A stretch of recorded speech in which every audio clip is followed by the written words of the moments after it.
जानकारी के साथ देहरादून से संवाददाता मदन सिंह हमारे साथ जुड़ चुके हैं।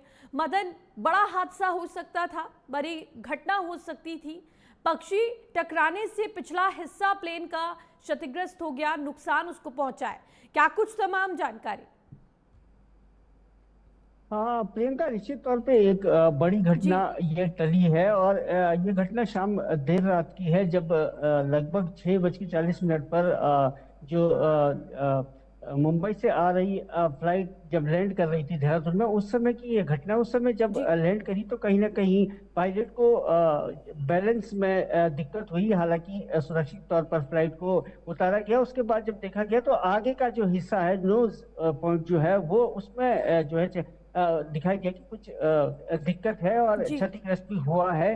हालांकि ये बातें सामने निकल करके आई थी प्राथमिक उसमें कि जो ये आगे का हिस्सा ही किसी पक्षी के टकराने से ये घटना हुई है, लेकिन इसके कहीं भी कोई सबूत अभी तक नहीं मिले हैं। जी। एयरपोर्ट प्रशासन इसकी छानबीन में लगा हुआ है और जो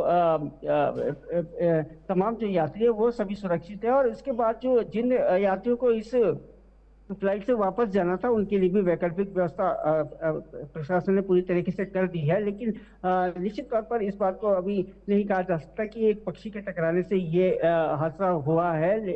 इसकी जांच अभी चल रही है और जी। जो फ्लाइट है उसको मरम्मत के लिए रख दिया गया है। तो निश्चित तौर पर एक बड़ा हादसा टला है। और जो पायलट है उनकी सूझबूझ के कारण जो है ये बड़ा हादसा टला है, नहीं तो बड़ी दुर्घटना हो सकती थी, क्योंकि 186 यात्री उसमें सवार थे। और निश्चित तौर पर अगर कहीं ना कहीं कुछ गड़बड़ी होती तो बड़ा हादसा एक हो सकता था। जी प्रेम। बिल्कुल मदन, जिस तरह से आपने जानकारी दी कि ये कोई पक्षी टकराने से हादसा नहीं हुआ, ये प्राथमिकी जो जानकारी है वो सामने आ रही है, तो अब क्या कुछ जांच का दायरा रहेगा? क्योंकि इस तरह के हादसे पहले भी हो चुके हैं, कई लोगों की जो फ्लाइट्स में यात्रा कर रहे होते हैं उनकी जान भी जा चुकी है। तो क्या कुछ जांच फिलहाल यहाँ पर अब की जा रही है? क्या प्लेन में कोई दिक्कत थी या फिर क्या कुछ असल कारण इसके पीछे? इसके लिए क्या टीमों का गठन किया गया है जांच के लिए? हाँ प्रियंका, देखिए, क्योंकि जी। देर रात की घटना है, पूरी तरीके से अंधेरा छाया हुआ था। लगभग 6:40 की ये घटना है। उसके बाद जब फ्लाइट की पूरी तरीके से चेकिंग की गई, उसका आगे का हिस्सा जो है वो टूटा हुआ दिखाई दिया है। तो अब जो है मरम्मत के लिए भेज दी गई है फ्लाइट को। लेकिन अभी जांच चल रही है, आखिर माजरा क्या है, क्यों ऐसा हुआ है। क्योंकि पक्षी अगर टकराया है तो उसके कहीं ना कहीं कोई सबूत वहां पे मिलने चाहिए, तो वो अभी तक नहीं मिले हैं। हालांकि पूरी जांच चल रही है।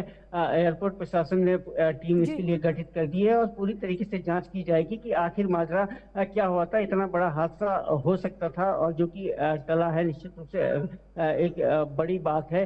लेकिन क्यों ये हादसा हुआ, इसके लिए पूरी जांच की जा रही है और एयरपोर्ट प्रशासन की तरफ टीमें गठित कर दी गई है। जी। जी बिल्कुल, क्योंकि इमरजेंसी लैंडिंग करवाई गई तो इसके चलते क्या बाकी जो फ्लाइट्स थी वो प्रभावित हुई हैं या फिर वो सामान्य रूप से चल रही है? हाँ प्रियंका, देखिए, बाकी जो फ्लाइट्स है वो सामान्य रूप से चल रही है। हालांकि ये जी। जो फ्लाइट थी, इसकी जब वापसी थी उसमें कई लोगों को वापस जाना था, उनके लिए वैकल्पिक व्यवस्था प्रशासन की तरफ से कर दी गई है। और इस फ्लाइट को अभी जो है मरम्मत के लिए रख दिया गया है। तो निश्चित तौर पर अभी जो है जो अन्य जी फ्लाइट है वो सुव्यवस्थित तरीके से चल रही है। बिल्कुल मदन, देखने वाली बात होगी क्या कुछ कारण फ्लाइट की इमरजेंसी लैंडिंग का रहता है, क्योंकि यात्रियों की सुरक्षा पर कहीं ना कहीं बड़ा सवाल इसने खड़ा कर दिया है। तमाम जानकारी के लिए आपका बहुत बहुत शुक्रिया।